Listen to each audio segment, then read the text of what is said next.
Hello Aquarius, Sun, Moon, Rising, and Venus signs. Kamusta kayo? Sana po yung nasa mabuti kayong kalagayan. Welcome back po sa Star Tarot.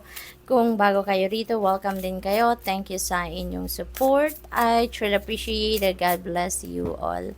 Aquarius, po na mensahe po ninyo ay Seven of Pentacles. So this is good, Aquarius, kasi there is a promise, no, sa inyo ang universe dito na kung ano man yung ina-expect ninyo, it will come, pero not in your divine time, not in your timing, not in your timing, hindi sa oras or panahon na gusto ninyo, but there is a promise na kung ano yung hinihintay ninyong return of investment na yan, that is coming to you, okay? And it may not come in the exact form though na ina-expect ninyo, but kung ano yung best para sa iyo, yun ang ibibigay sa inyo, no? Kung anong pinaghirapan ninyo dito, anong pagsisikap ang ginawa ninyo, it will be rewarded, no, financially.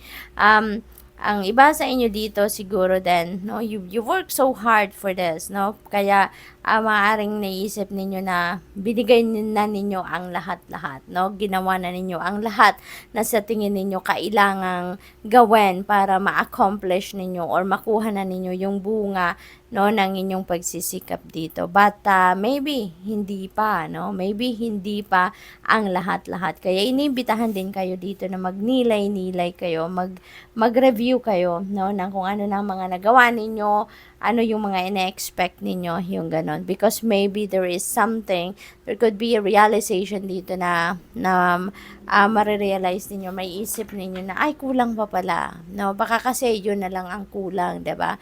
Baka it is the missing piece dito sa kung ano yung ina-expect ninyong dumating, no? So, what else? We have Nine of Wands. Huwag kayong sumuko, no, Aquarius. Hindi ibig sabihin na hindi dumating yung hinihintay ninyo sa timeline na ina-expect ninyo, hindi na yan dadating, no? Hindi ganon. Kasi nga, we need to remember, no, na hindi lahat ng bagay ay nangyayari sa kagustuhan natin, hindi ba? Hindi lahat sa panahon na gusto natin, ano? But instead, lahat naman ng nangyayari happens in divine order and timing, hindi ba? Kaya nga, hindi pwedeng tayo'y susuko na lang, 'di ba? Dahil hindi natin nakuha yung gusto nating makuha sa panahon na gusto natin, susuko tayo. Hindi dapat ganon. We should always, keep our hope and faith alive. At lagi nating iisipin na there are things that are beyond our control. Katulad na lang siguro na kung ano nangyayari sa inyo sa ngayon, 'di ba?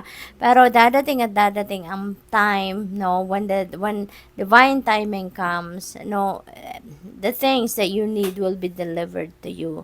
Kaya magpasensya lang muna tayo, 'di ba? Continue to work on what you are working on. Keep on track, no? At pasasaan ba? At pagdating ng divine timing, kung ano man yung hinahanap ninyo, ano man yung best para sa iyo, yun ay ibibigay sa inyo. Okay?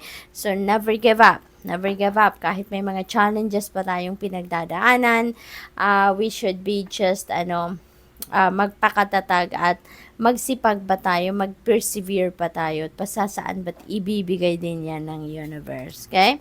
Page of Cups in reverse. Maaring ang iba sa inyo dito siguro maraming naiinggit, no? Maaring merong naiinggit sa inyo. For some reason, siguro baka very successful kayo sa kung anumang bagay, or maaring maganda yung inyong sitwasyon sa buhay, kaya siguro kayo ay kinaiinggitan, Maaari din na very vulnerable kayo sa ngayon, maaring naaapektuhan kayo ng mga sabi-sabi, chismis, mga nagmamarita siguro sa inyo, maaring kung ano-anong sinasabi, no? Kung ano-ano nakakarating sa inyo mga impormasyon, at maaaring yan ay nakakaapekto sa inyo in a negative way. So, ano man ang sitwasyon, sabi ko kanina, keep your hope and faith alive, alright? Gaganda at gaganda ang inyong sitwasyon. Mawawala din ang mga problema na yan, mga obstacles na yan, mga difficult situations na yan. Malalagpasan din natin yan, alright? At lagi lang tayong nasa positibo dapat, no? Always project positive attitude, always project positive outlook, para nang sa gayon, yun ang ma-attract natin towards us, positive situations. Okay? What else? We have the magician energy.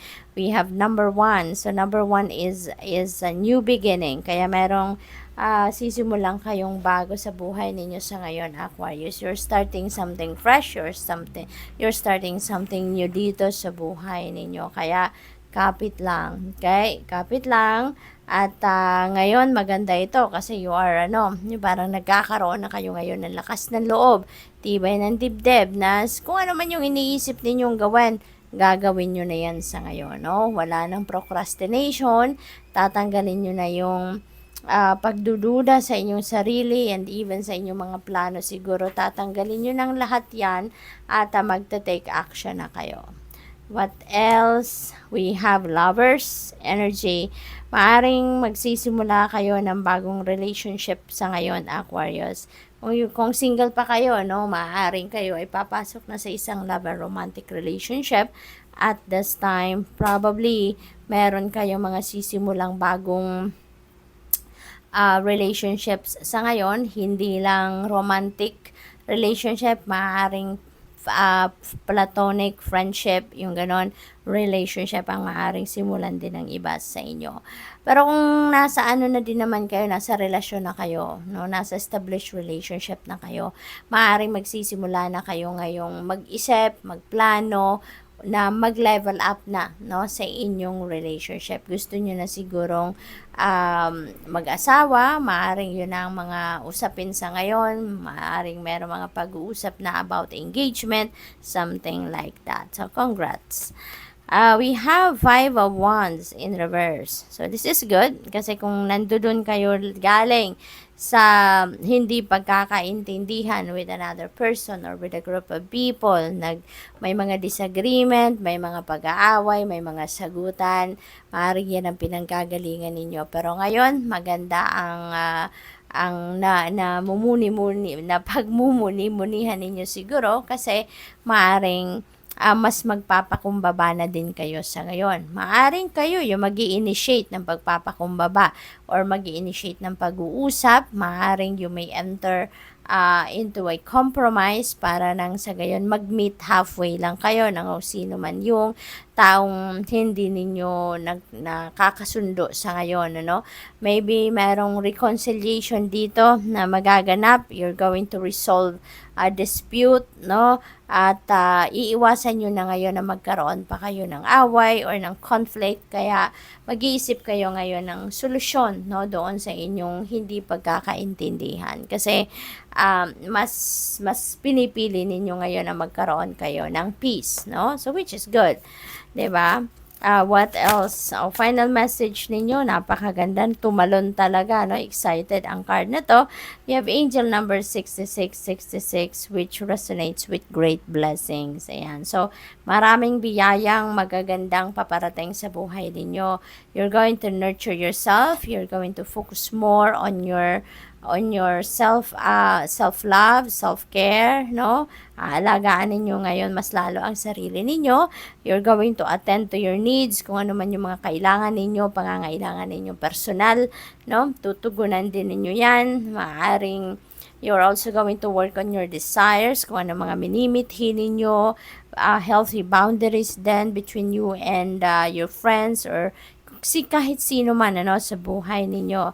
You're also going to let go of things that are weighing you down, no? Kaya gusto nyo talaga dito ng peace, no? At magaan ang inyong pakiramdam kasi mas gugustuhin ninyo na mag-let go na kayo ngayon ng kung ano man ang mga nagpapahirap or nagpapabigat ng inyong dibdib or ng inyong kalooban. So, also make space for something meaningful and expand your spirit to all areas of life. That big love, opportunity, or job needs to squeeze in somewhere. Alright? So, you really need to release something, let go something sa buhay ninyo so that you can make room for newness. No? You can make room for love, for opportunities, for trabaho, and for any good things sa buhay ninyo. So, good luck. Thank you for watching. Love and light. Namaste.